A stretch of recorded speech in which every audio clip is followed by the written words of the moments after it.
So 3D concrete printing, that's what we do. About 4 years ago, I got into the business. I started the company. And before that, I worked in the automotive industry with some robotic experience. And a company in construction and in concrete asked us to experiment with them in 3D concrete printing. We did that for about a year, and I really like 3D printing a lot. And concrete was a very nice material to work with because of its applicability in architecture. So we started on large scale plastics, but there were already a lot of companies doing this, and it's not very good for architecture because it's not very fireproof. Now with concrete, that's different. And there was a lot less companies doing it in concrete printing as well. So that's where we got started. Our focus inside the concrete printing industry is to print in factory, not on site. We print high detailing, high quality. So it's a very architectural and design based concrete 3D printing. If you can all see the video, I hope you can. I hope the lag allows, but this is the current setup that we have. So we have developed our own print head, and we use a multi-mix pump from Austria to pump our concrete. And what we do, as you can see, is high detailing, high complexity. So we design all this in our own what's called slicing software to translate our 3D geometry to robotic code.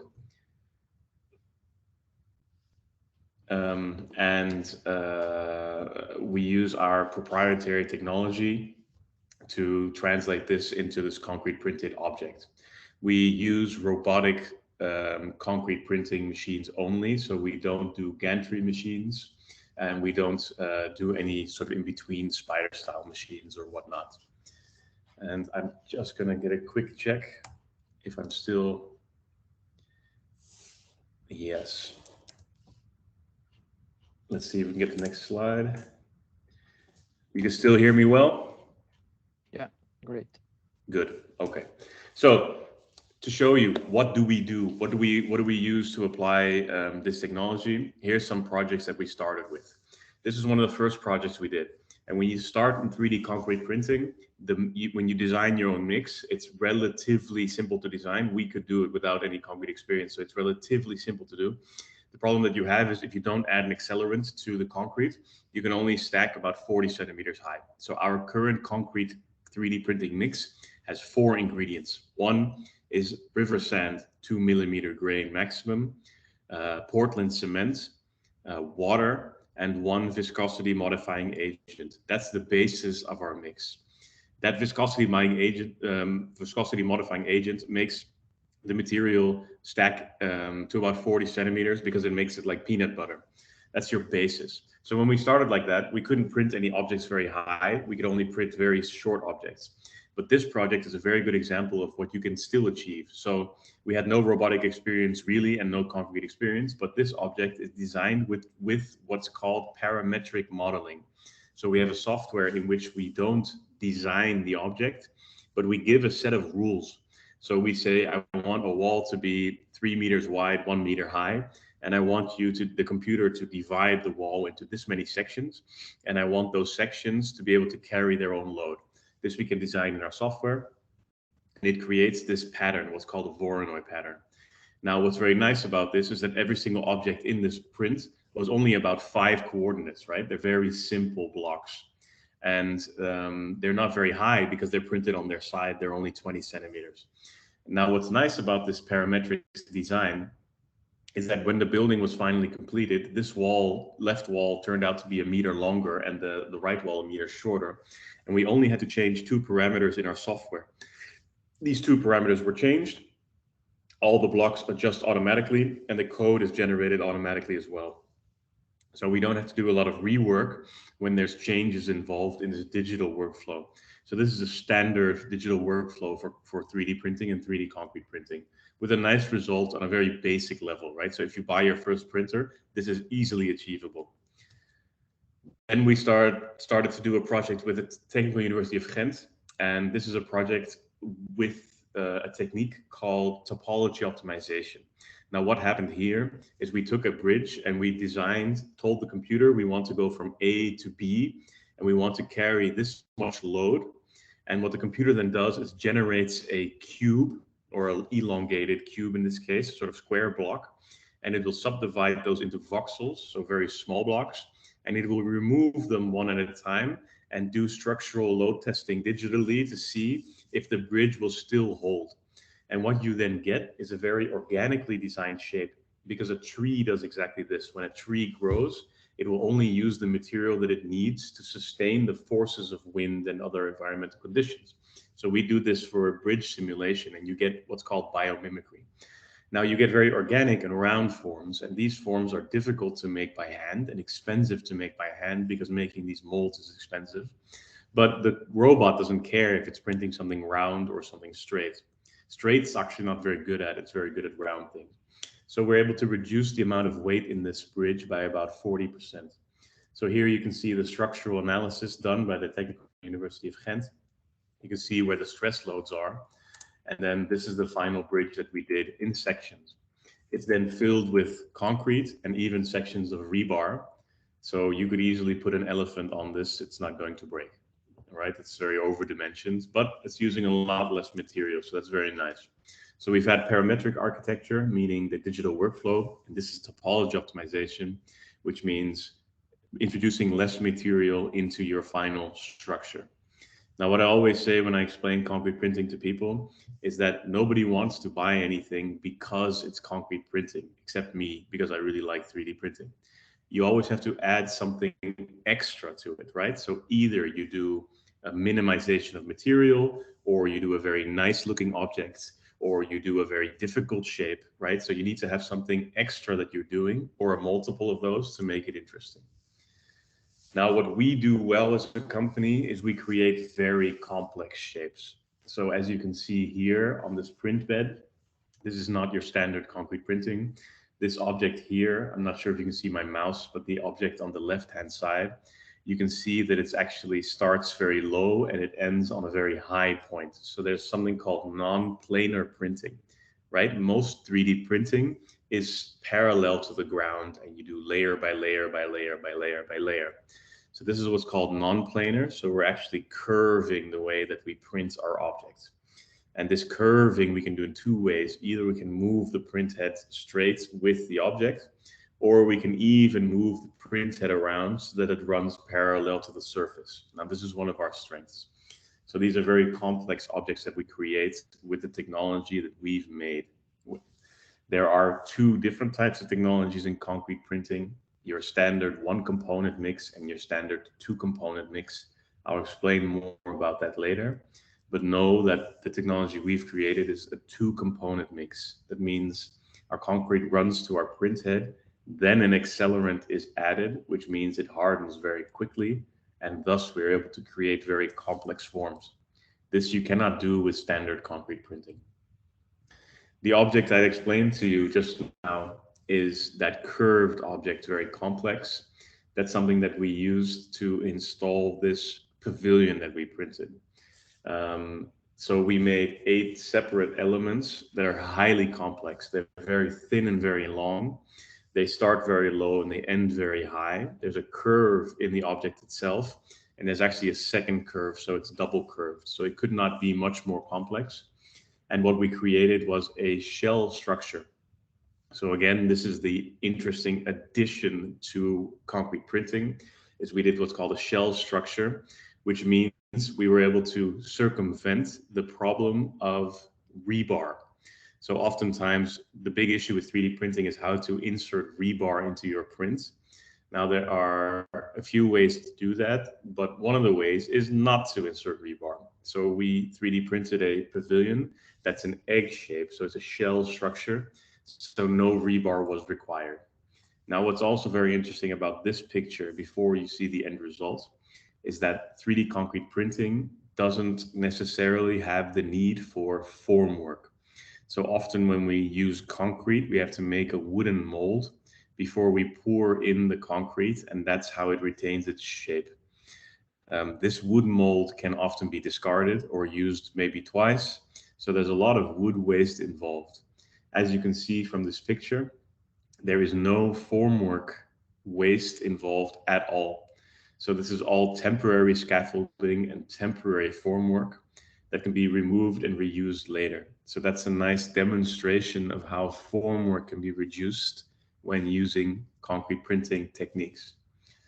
This is another view of the final structure. It actually leans on itself and it's only in compression, so no rebar is added on the inside. And this is the final result, standing on its own strength. So I wanted to tell you a little bit more about what this one component versus two component concrete 3D printing is. In your initial, in the most of the concrete printing that happens in the world is what's called one component. And what happens is you take a dry mortar mix, usually up to 3 millimeters in grain size, and you either add an accelerant or you add rheological agents so that it actually stands up. You pump this to the robot. It comes out of a very simple steel pipe, and you put layer on layer. Depending on how long you have between layers, determines the amount of time that you need for the previous layer to harden. So if you're making a very small object, you need the material to harden very fast. If you're making a very large object, like a house, for example, by the time you come back for the first layer, it could be 5-6 minutes, right? And these things can usually stack about 20 centimeters high. So you have about 100 minutes of time before the bottom layer has to be strong enough to carry the 19 layers above it. So this is the optimum you have to kind of find. The second technique is, as I said, the two components, where you actually don't add an accelerant to your premix, but you pump to your print head, and at the print head is where you add the accelerant. And then you mix inside the print head the accelerant with the concrete, and that allows you to make very intricate shapes and have bigger overhangs. We can go up to 60 degrees. But it also allows us to make these nice patterns, which are more difficult to make with the rougher housing printing. In this case, actually, we programmed the robot to print a normal sort of vase shape, but come out 2 centimeters. And it actually made the concrete drop a little bit. And then we put them back on and we hooked it onto the top.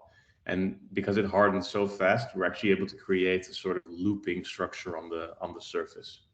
Now, it's not very practical, but it is pretty cool. So this is the type of product that we now make. So again, concrete printing, you have the large scale printing, which is something like housing printing.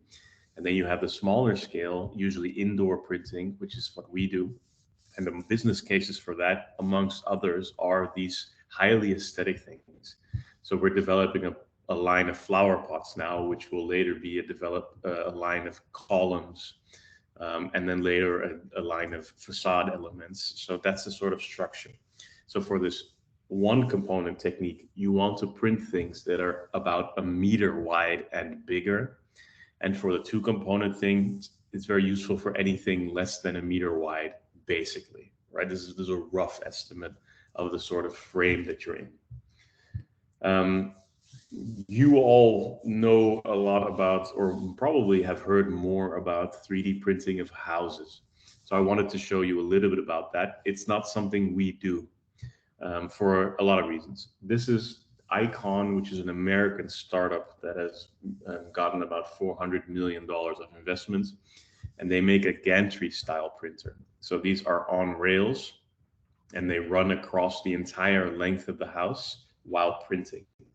As you can see with the investment they have, they're able to put several machines in a row and print these houses. For the people that are printing houses, this is really the dream, right? To print several houses with one machine, or in this case, several machines in a row, and then simply move the printer and print again. This is their vision. One of the main issues currently with 3D printing houses is that the mortar itself is very expensive. So a 1 ton of normal concrete will cost you between 30 and 80 euros.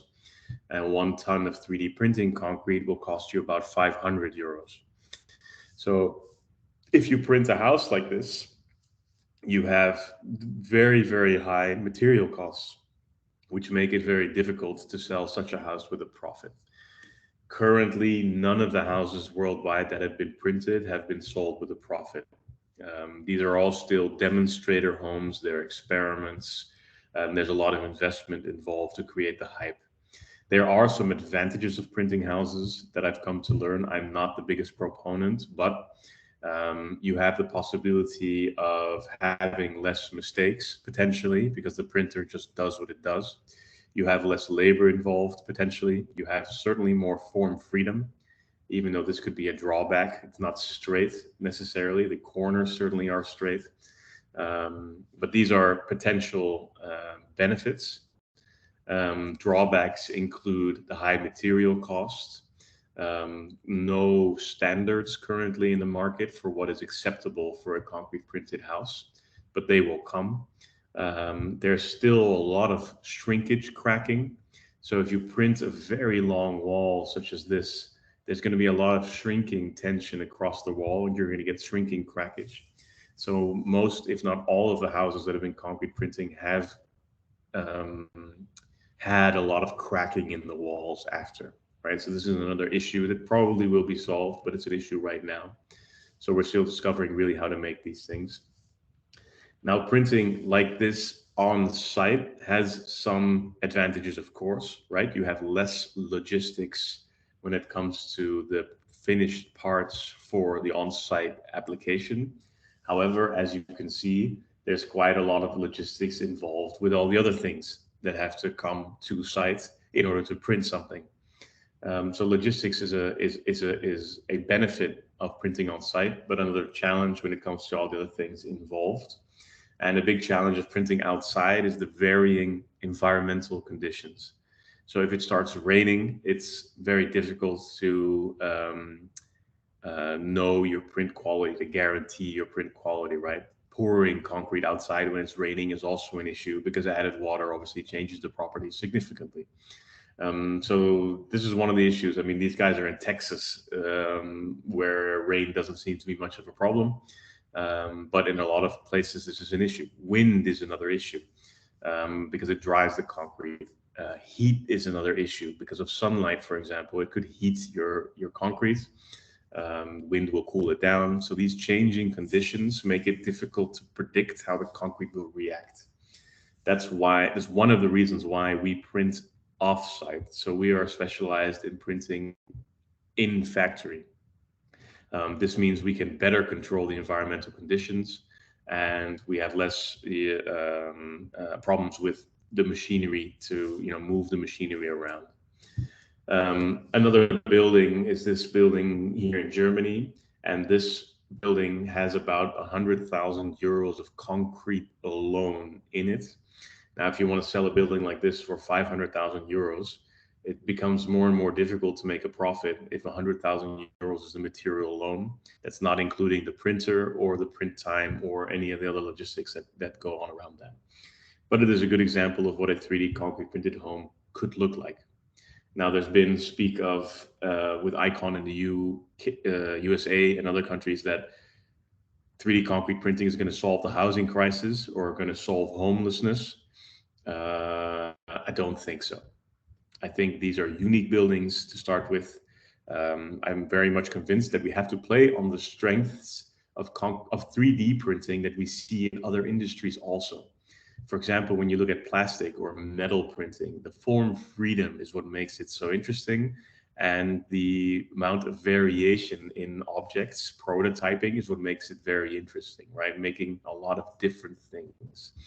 Generally finding business cases where 3D printing alone is even more efficient than something like casting or traditional is quite hard. They exist, but it's difficult. So you have to play to the strengths, and I doubt if housing really plays to a lot of strengths of 3D printing, but most companies that do 3D printing don't agree with me. So they think housing printing is the future. I have my doubts. I'm going to show you a little bit more about the technology now. What is the technology and how does it work? So again, I was talking about two different technologies, the one component and the two component. This is what the one component looks like. So the one component, again, is a powder mix that's accelerated or has some other properties. You pump it to this steel nozzle, right? And the only reason it's steel so that it doesn't wobble, but it's basically an extension of the hose. Now we can 3D print the material and it hardens. This is material by Sika, which we use a lot. It hardens quite fast, but you can also have material that hardens much slower. When you're printing a house, you want material that hardens slower because there's no reason to accelerate the material much more. You might as well accelerate it to the amount that it needs for the time that you're printing. As you can see, these objects are actually best in what's called 2.5 dimensions. So it's about printing layer on layer on layer, and overhangs or strange geometries are difficult with this kind of material, right? It doesn't set that fast because concrete is very good at compression. So you can print very high walls, but you can't really print high cantilevers or big cantilevers because it will collapse, right? It doesn't harden fast enough. So when you think of one component, think of straight wall elements that you can print, which you can then, kind of combine in the way that you want to make something interesting, but it's basically straight walls that you're creating. The other technology is this two component, as I've explained before. You get very fast setting material with very strange shapes. In this case of a column, you can see a very high consistency as well, right? So this is another advantage, is that we have a very high consistency. So there are almost no mistakes here in the column as far as I've been able to see. For your information, the print time of this column is about 1 hour and 10 minutes. So it's also relatively fast, right? And this becomes interesting when you're talking about producing serial products. The flower pots, for example, although it's not the most exciting thing structurally or from an architectural point of view, there's definitely a win when it comes to speed of production, especially compared to the competitor, which is clay products, which require burning in a kiln, right? And there's a high failure rate there. The concrete comes out immediately and you're ready. So the lead time of certain products is much shorter.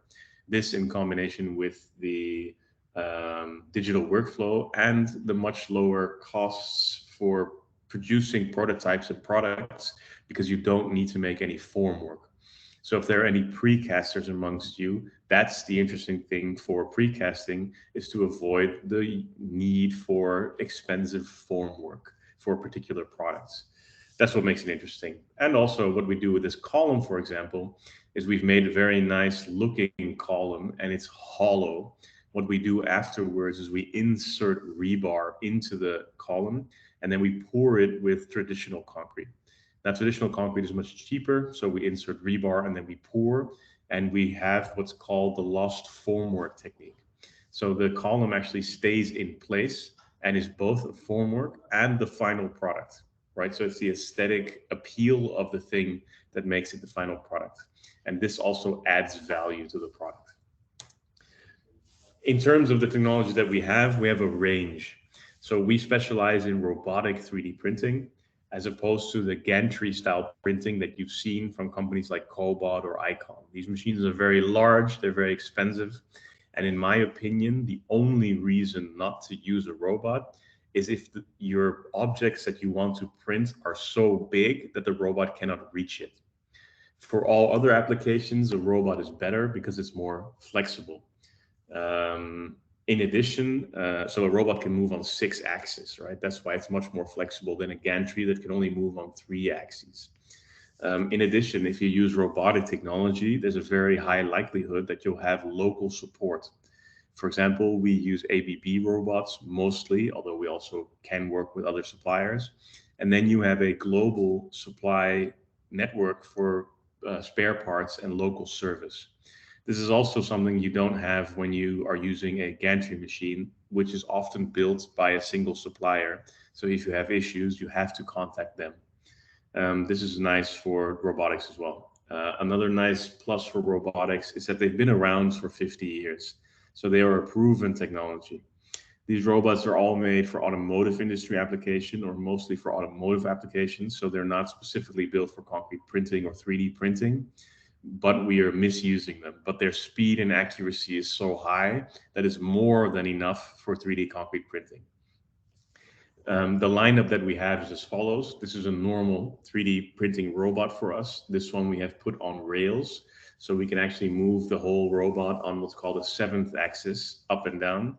So we can create an object in our facility here that's 10 meters wide by about 3 meters deep by about 3 meters high. We don't do that because if we create something that big, we wouldn't be able to move it out of our factory. So the reason why we actually have this extra movement option is because it's very nice to be able to print something, move the robot, and print again and move the robot. With this 2 components, once you print something, you can actually move it almost immediately, but it's just easier to move the robot. Another option is a similar robot, but raised in height. So what you can also do, instead of putting it on a rail system, you can put it on a pedestal. So you can raise the height. This means you can actually make columns that are much taller, right? So they'd be able to make a column that's 4 meters high or whatever. So you have more freedom in that. So that's another option. And the rail system is quite expensive. It's about the same price as a robot approximately. Then we have this medium option here. This is these big robots can reach about 3.2 meter. This medium robot can reach about 2.5. And this medium robot's very nice for universities or companies that have a small space. So you can actually put this inside an office building, basically, right, in terms of height and size. So it's very good for experimentation. And then we have even smaller models that are for R&D purposes, like material production, where you don't actually want to make large objects, but you want to test your material, or as a university, make small prints for testing or for educational purposes. We also have the smaller robot systems. So we basically have the entire range of robot systems available. We do 4 things as a company. We sell hardware, so we sell entire 3D concrete printing solutions, turnkey. We do printing as a service, so if somebody wants something printed, we do it in-house. We make software, so we also sell the software for you to design and slice for robotic or gantry 3D printing. We've also sold software to a company in Australia that has printed a house using our software, so it's applicable for both. And we do quite a lot of consultancy, so a lot of business case development and consultancy, because many people aren't very familiar with concrete printing yet. These are the type of clients we've had. So we sell a lot to universities. About half of our machine sales are to universities because it's an up and coming market. And robots are very flexible. You know, you could spend 1 or 2 years printing concrete and then switch to CNC or to styrofoam or to whatever you like. So it's a very flexible thing to have. It's becoming very popular at universities. But as you can see, we install entire solutions at startups or commercials, concrete suppliers, etc., or we print products. And that's basically where I want to keep it for now. I can keep going on and on and on and on about concrete printing, but I'm sure you have a lot of questions to ask. Okay, Volker, very impressive. I knew your job for a long time. It's very nice to see you. Can you still hear me? Brazil. Think so? Yeah. Yeah. Then Rafael is on point. Very impressive work. I saw you. some of your presentations in the past. So I'm very delighted to have you here to our team too. So I open for questions. Everyone that can, I think it's a very good opportunity to put pressure above Volker. He can answer all them. So I think Álvaro Lawrence is the first. Álvaro? Yes, hi Volker. I'm Álvaro from Votorantim Cimentos, cement company. Two questions indeed. So the first one, and sorry for my, I'd say, dumb or silly question.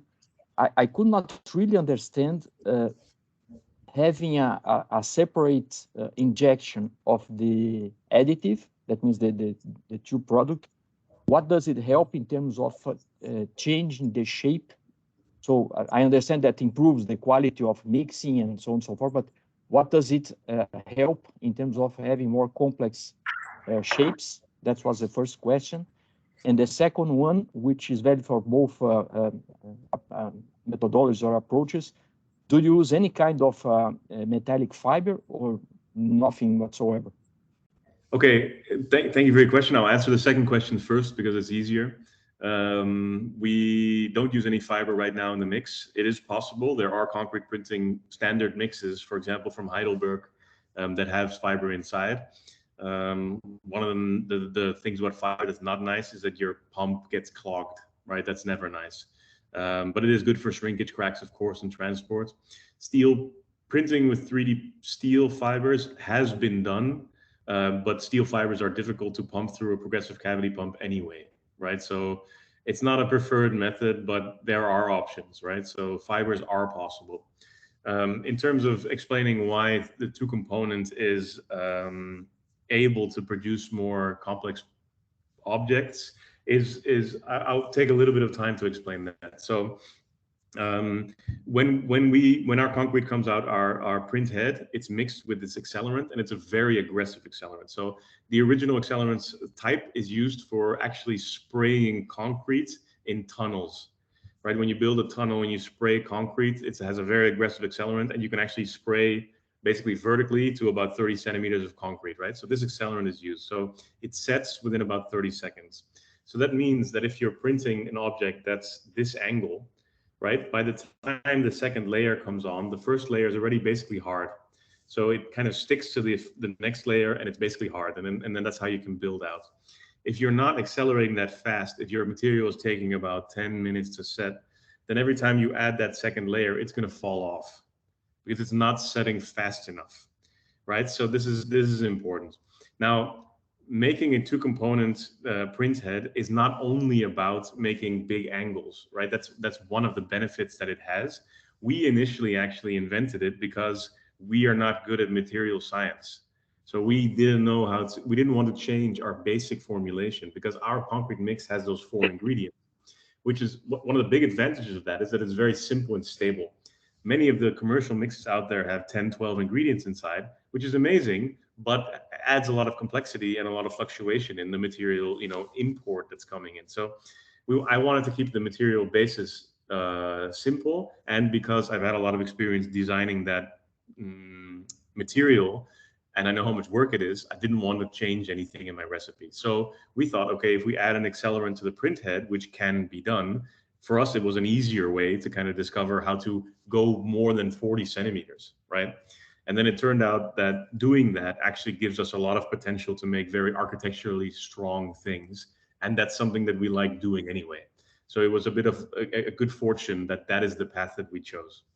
Now, to go a little bit more complex, one of the nice things about having a two-component print head is that the material that you pump to the print head has no accelerant inside. So that when you have an issue, you don't have to clean the whole pump. You can take 20 minutes, 30 minutes of waiting and fixing your problem. If you have an accelerated mix, this is not possible, right? Because you have to clean everything first if you have a print issue. So there are actually, I'm working with housing printing companies now that have this one component mix, and they have extremely long hoses that lead to their printer because the house is big. But pumping concrete printing mix over a long distance is difficult because you want it to be flowable, right? Even though concrete printing itself doesn't want to be flowable, it wants to be thixotropic. So even they are now thinking of adding a second mixing system at the end so that they can add the thixotropic behavior later. But this is the state of the art right now. Nobody's really done that yet, but that's something that they're discussing, seeing as an advantage of two-component. For now, the basic thing to understand is one component, big things, two components, small things. That's the most easy way to understand. Perfect. Really understood now. Thank you very much. Okay. I have a question, Volker. Do you have an idea about the cement consumption in all this market or this test housing people are doing? How much cement they are using their formulation? About half of the concrete mix is cement. And the rest is a small grain, industrially dried sand. Now, companies are saying now that they're actually able to produce larger grain 3D concrete printing, but I don't see it yet. I haven't seen it often. So that's what they are saying, but it's still difficult to pump larger grain. Now, there's a discussion about what is concrete. And I think that there are no international standards for when does something become concrete and not, what grain size necessarily. There's not much agreement. But so, you know, let's agree that it's all cement based. And obviously putting in larger grains is very good for environmental friendliness and for cost reduction. However, it doesn't make your print any prettier, right? Because you're getting a very rough print coming out as you're building. So then you have to put more work into making it straight if that's what you want. So there's always a trade-off. Yeah.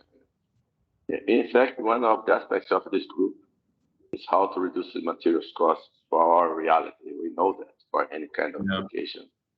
And also about CO2 embedded in the formulations, because one aspect is also to develop materials that are low CO2 and low CO2 emissions and lower water demand. So we are trying to focus on the reverse engineering on what we need for the future and develop formulations for these standards. So now we are working with much less cement than that for printing. But this, in fact, is one of the big challenges of ever faced. Very nice. Yeah, we talked in England, you and I, and you explained your expertise as well. And I always like to repeat, we are not material experts. It's so difficult to create a material.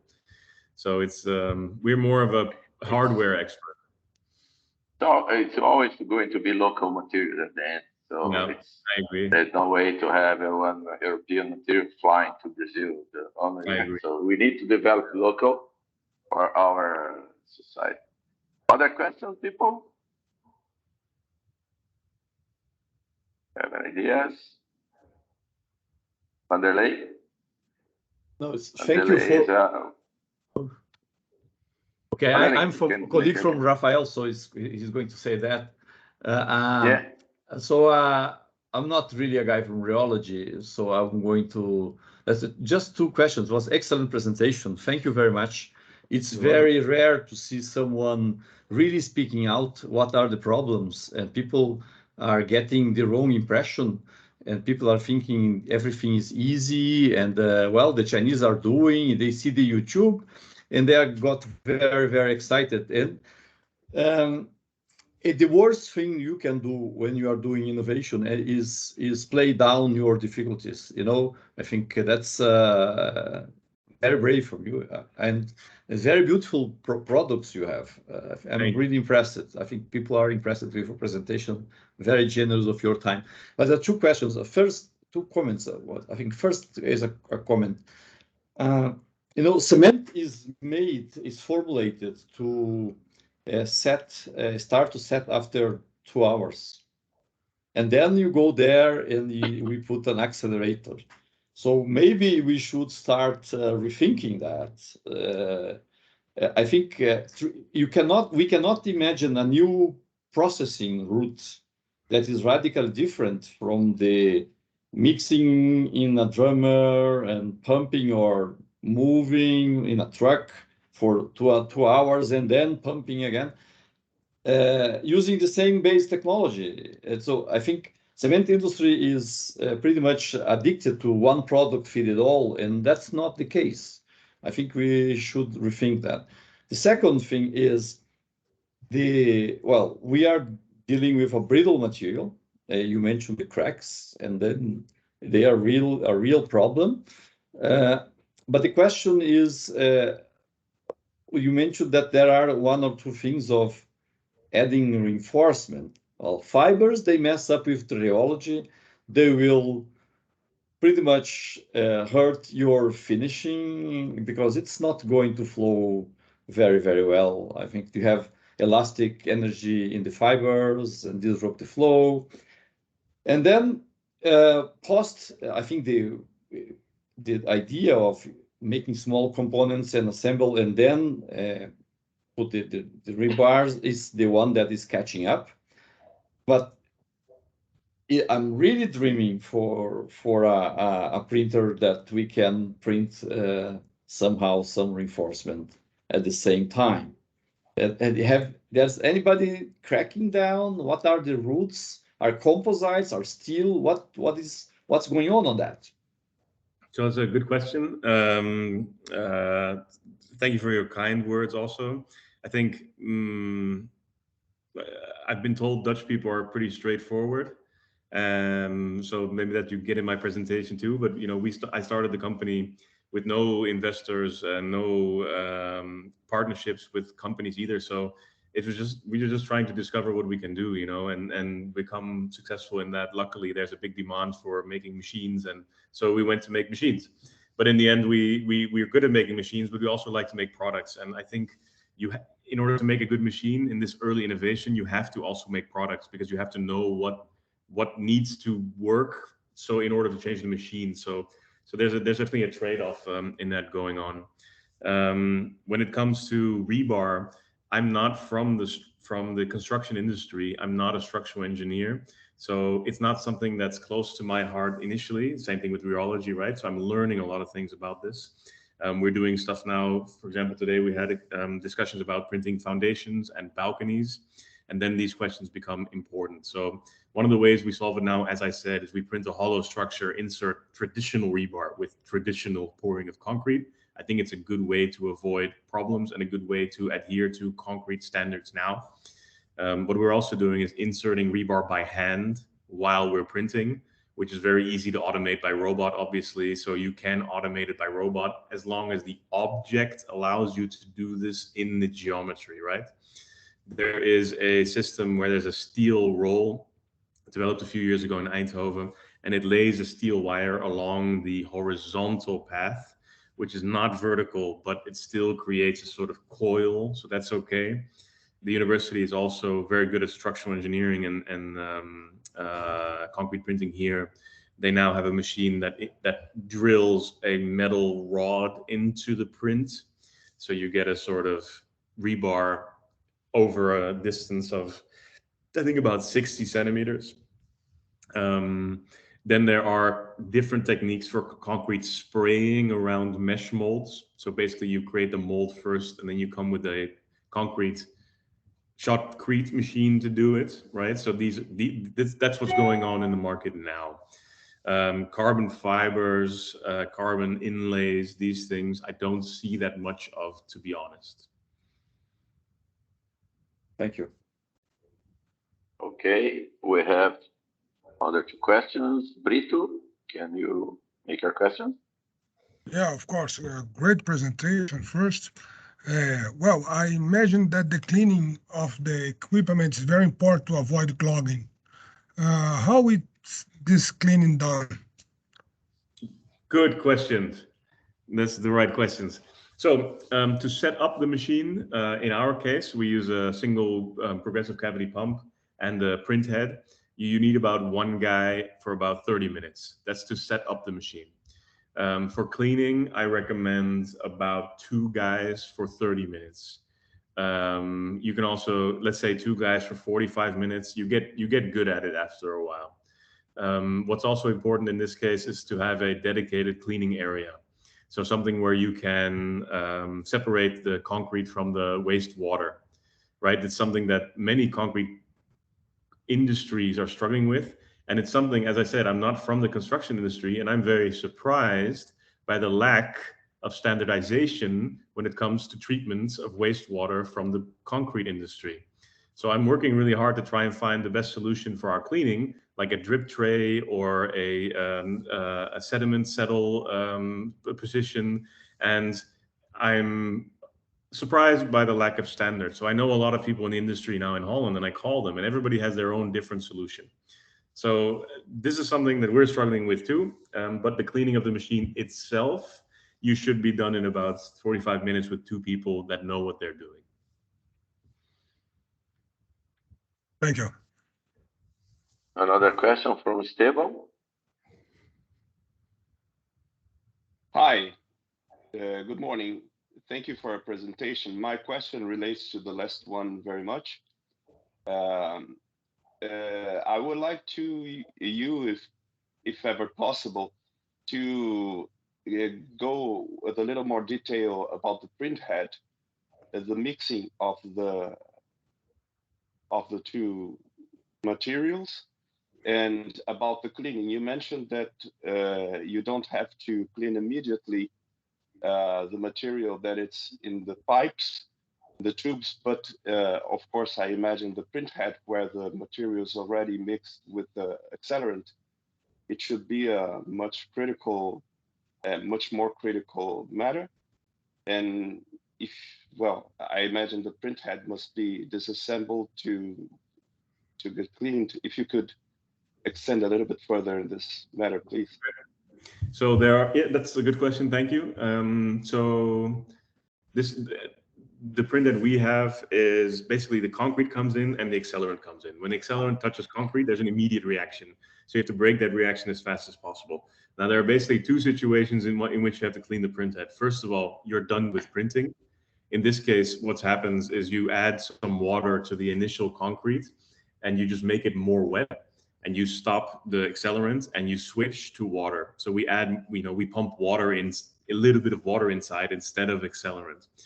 And we make the mortar a little bit more wet so that everything that's inside the print head gets flushed out, right? There's usually about 1 bucket or maybe 2 buckets of material we use to wash out.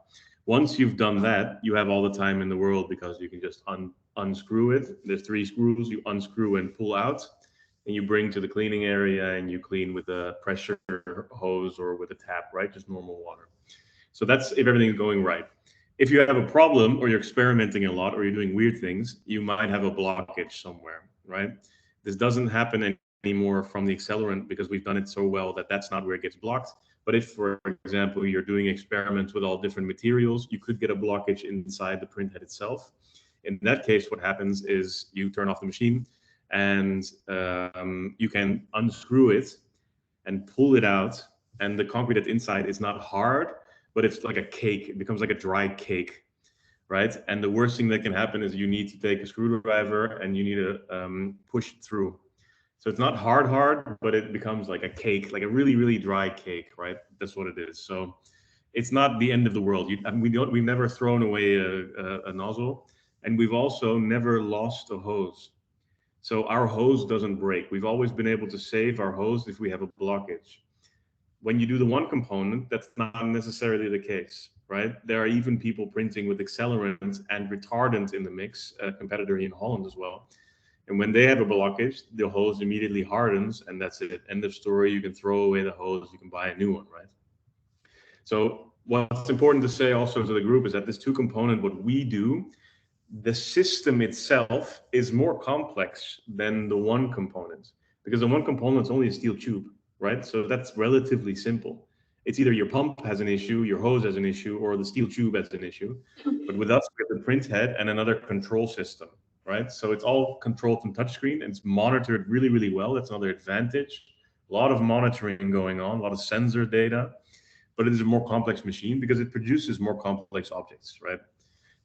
But in terms of cleaning, you can just remove it, and worst cases, you have to kind of scoop it out like a cake. Okay. I think Rafael raised hand. Okay, I can make my question. I have 2 questions, Volker. One is about, for example, okay, I forgot my question now, but I'll come back to it. I was listening to, okay, I remember. Do you have an experience of training the robots to print inside formworks? Yeah. And also to combine different materials to create functionally graded components. For example, one formulation with lower density, lower cement content than the other. So yeah. What can you tell about what we call 2.5, not 3D printing, 2.5 printing? It's interesting, 2 separate questions. So first of all, do we print inside formwork? Yes, we've done this. So one of the projects we completed now is printing inside manholes. So for drainage canals, for wastewater, sewage canals. So these are the sewage pits right under the ground, under the street. And they have, the pipes coming in there where the wastewater comes. And those pits we don't print because they're just easy to cast. But inside them, there's a drainage canal that has to be curved so that it doesn't get stuck with trees or branches or other waste things, right? And the curvature inside, we've actually 3D printed now, because the way they make them now, if the spaces are very tight, and the guys have to sometimes hang by a rope in order to finish them, and they don't want to do that anymore. So they're trying with a robot. So we're printing inside these concrete manholes. And our lesson learned from that is that what's very difficult about it is the programming. So you have to be an expert in 3D programming the robots in order to not have collisions, right? So yes, it's possible to print inside formwork, but you need an expert in robotics, basically, to be able to do that without breaking everything, right? So that's important to know. The second question was pertaining to, I forget, formwork. Combining different materials. So you can create a functional grade components. So functional grading, the way that you want to do that, one of the ways to do that is now we have accelerant inside. So what you could do is you could add more accelerant in your extreme areas, but less accelerant in your areas where you don't need the extreme overhang. Now, the way that this needs to happen is a feedback loop. So the robot and the pump, the dosing pump, has to understand where they are in the corner and when the corner is. Now, we are one of the first, if not the first company, to build our own control system that connects the pump, the dosing pump, and the robot all to one centralized server, so we can send signals from there. So we have the possibility to, when you get to a corner, signal the dosing pump to add more accelerant. So we can, in terms of coding, we've been able to do this functional grading. Functional grading as a theory is something that's popular because it sounds cool, but there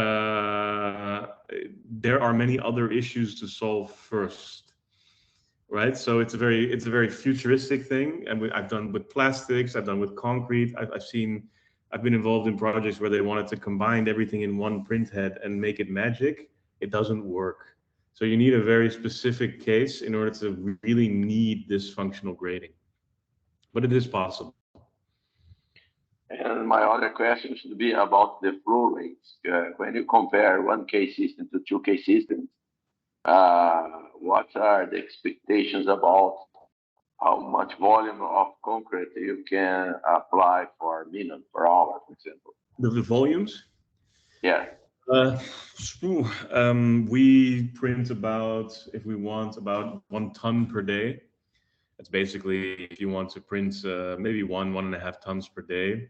And for the large machines, actually, I'm not sure. I can check because I do. Here we go. We have a flow rate of about